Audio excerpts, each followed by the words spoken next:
It's very easy. You know you're privileged when you're a white pop star, blah, blah, blah. You know, and you would have like being wasted on hand and foot. And I think it's good that you have to do your own stuff.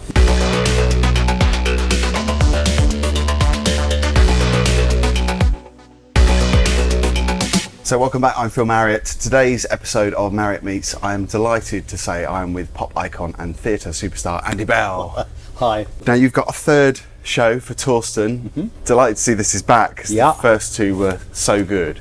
So joyous and riotous. And proper punk theatre in a way, because there was so much to cram into these two shows. I mean, it's kind of more anarchic than ever, really. Excellent. And I mean, I was a bit shocked when I started reading some of the words on there, because it's so filthy, some of the words. You know? And it's kind of, it's great fun. It's really great fun, you know. And I've seen some of the pantos they have at the Above The Stag as well. Oh, yeah. So this is kind of a bit more in that kind of guise, but still, as you said, outrageous. And, it is. Yeah. Because it's Torsten In Queereteria. Yeah. And the album to coincide with that is Queereteria TV. Yeah. I've been listening to that already. Some great titles on there. Yeah. But can you sum up where we are so far with the story for the people that haven't seen the first two? Well, to be honest, I do get a bit confused because it's very surreal, the whole thing. And we know that Torsten was born in 1905, so that makes him 112 years old now. Yeah, he's 112, so he doesn't, you know, he doesn't look it. So, but he's lived through a lot, seen loads of things, met Princess Margaret, did all these kind of stuff, and but through this, he's kind of like hung out with the same protagonists the whole time, you know, and he's got his friends, Lady Demeanor, she's kind of the Wicked Witch. She's like evil Edna from Will o' the Wisp. Oh, amazing! And she's frozen Torsten.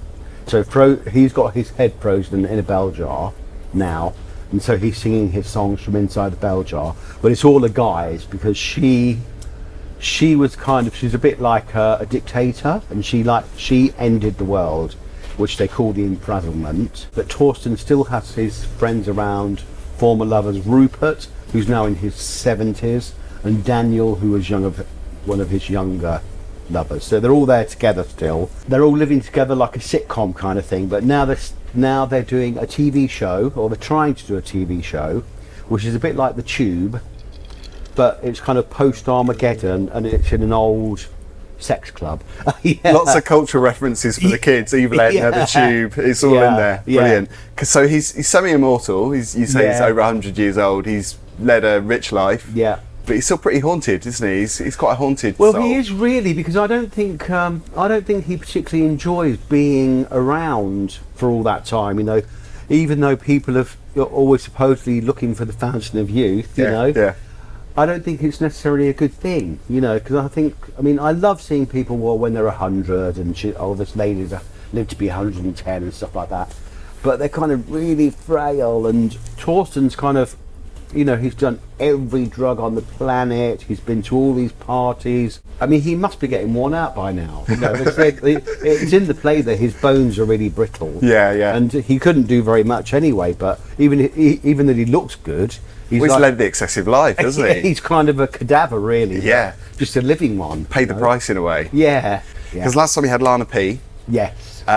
She's not in this one this time. No. But I've got to say that was great casting, whoever made that decision. It was. You know, she's a really typical northern brassy. You could imagine her on Coronation Street. Absolutely. You know, totally. Yeah. I wish they would put Lana on Coronation Street, actually. Yeah, sign her now.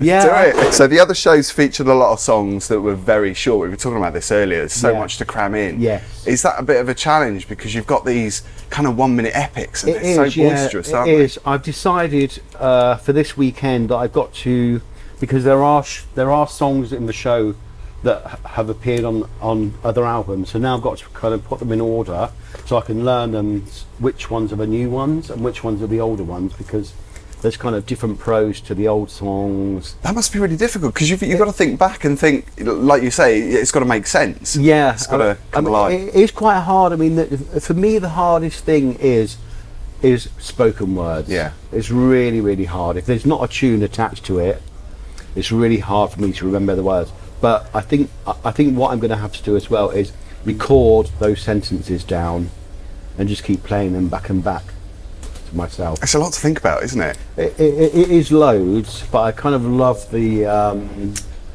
tightrope walking. Do you know what I mean? Yeah, it's a challenge. Yeah. It's quite inspirational because I meet Barney quite a lot. Barney he's lovely. He's one of my good friends now. So we get. I mean, he's amazing. I mean, his ideas. You know, it's for all the artwork, like the photographs, video montages. He'll have them, every single thing written down on a piece of paper. He's like constant. That's a real talent, isn't it? And he does his poetry. I mean, that's what all this stems from, really. It's from his poetry. And there's a lot of humour there as well. That's what I loved about the first two shows. They were hysterical in parts. I mean, not all of it, but no. I mean, he's a DJ at Central Station. Yeah. So he gets, I'm sure, loads of his material from things that goes on down there. From the experiences. Yeah. Now, you've been back in London for a while, a couple of weeks, because you spent a lot of time in the States. Yeah. Do you see many changes when you come back? Does it always feel like London? It always feels like home, really. You know, I get used to it really quickly. It's a bit weird being in the Limehouse Basin. It is a bit like Rear Window. You know, there's all these people who are all around the place. And then the people living on the barges down there, so there's loads and loads of people, and it is like a community on its own there, you know, and which I love. And the tube is like 1 minute from my house, so it's so convenient, you know. Does it still feel like home? It does, yeah. I mean, it's so sweet. I mean, because in Miami we've got our dog Angel, and he's getting a bit old now, so dread the day, you know. And we do want to make a life together, me and Steve, but we can't travel Angel around all over the place, you know, so eventually we will do. But it's sort of like, I like as well, because I've never lived on my own either, so it's like now I live on my own and I live with my partner, so it's kind of a nice mixture of things. So you've got your independence as well, you've got the best of both worlds. Yes, both worlds. Which I think is necessary for me, because it's very easy, you know, you're privileged when you're a white pop star, blah blah blah, you know, and you would have like being wasted on hand and foot, and I think it's good that you have to do your own stuff. So this is the third Torsten show. I should tell you a little story about the second show when I came to see that, Above the Stag, Vauxhall, where it's happening again. In the new theatre. Yeah. Just prior to that, I met Sue Pollard in Sainsbury's in Vauxhall. Oh, and it was so funny because we were both moaning about the self-service checkouts and how slow they were, and they kept making mistakes. And I found out that she was a patron, or one of the patrons of Above the Stag, and she was going to the show that night. So it was kind of quite a nice, surreal way to start that evening and the show. And it was just a really nice experience. She's so funny as well, Sue. Do you know her more so now, or have you always known her since the 80s? I do know her more now, because she was the patron before I was one.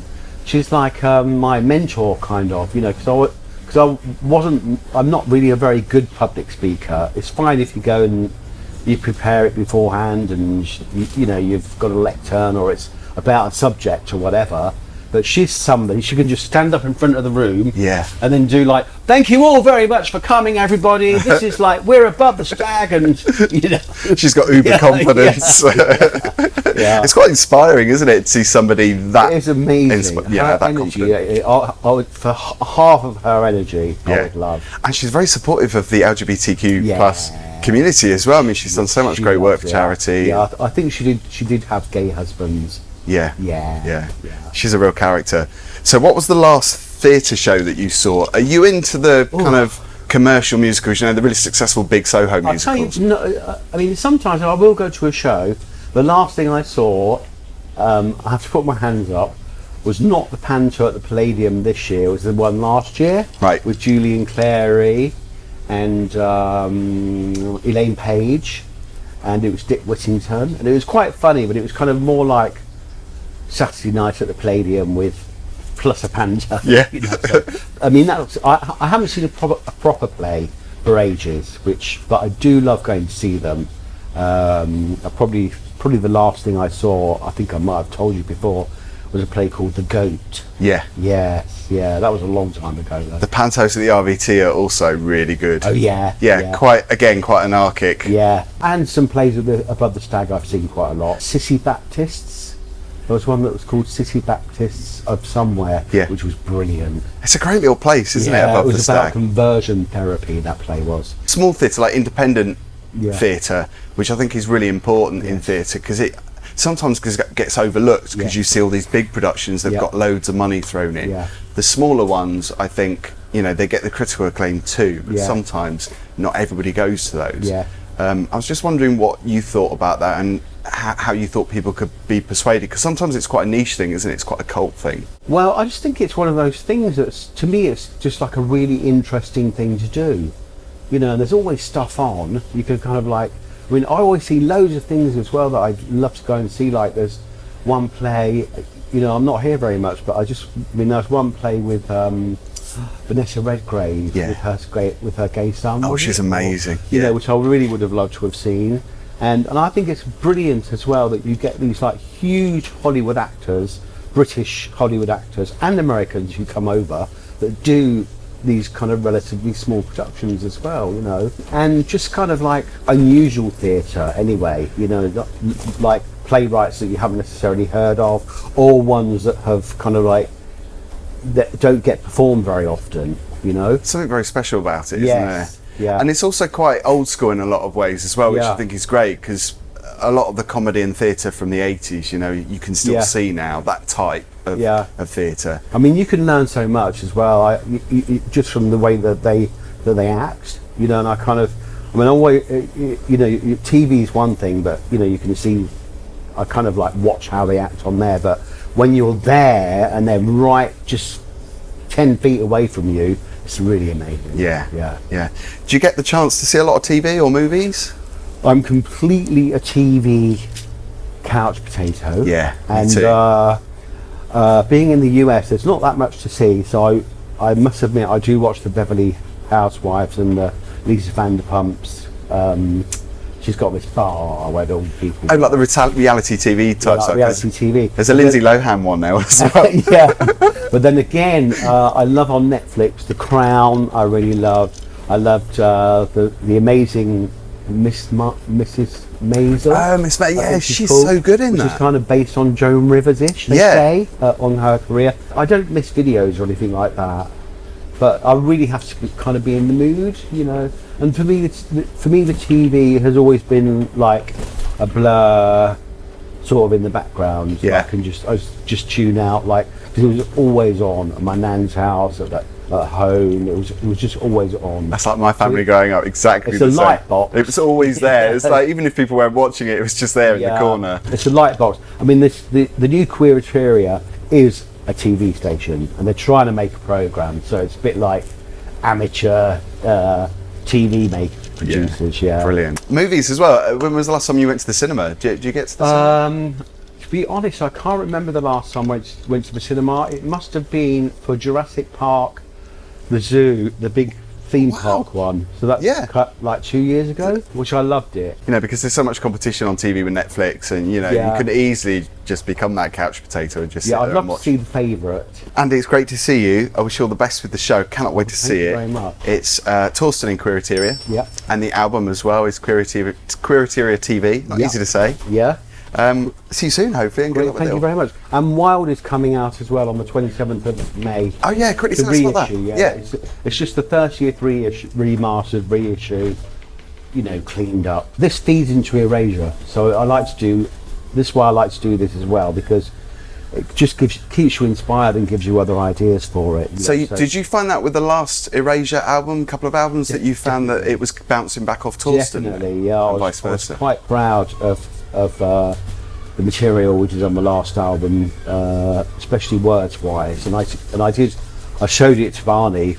He was one of the first ones to hear it, you know, and I thanked him, because he's the one that feeds into the just not saying, oh, I love you, you love me, blah blah blah, you know. And the orchestral work that you did too, that was something it was expanded, good. It was wasn't it? I mean, it was a fantastic experience, but a bit too short a time period in which to do it in. You're a busy man though. Yeah, it's on the 12th of April till the 28th. Yeah, you haven't got long to catch it. Yeah, so there's not long, no. So get the tickets. We're good to see you.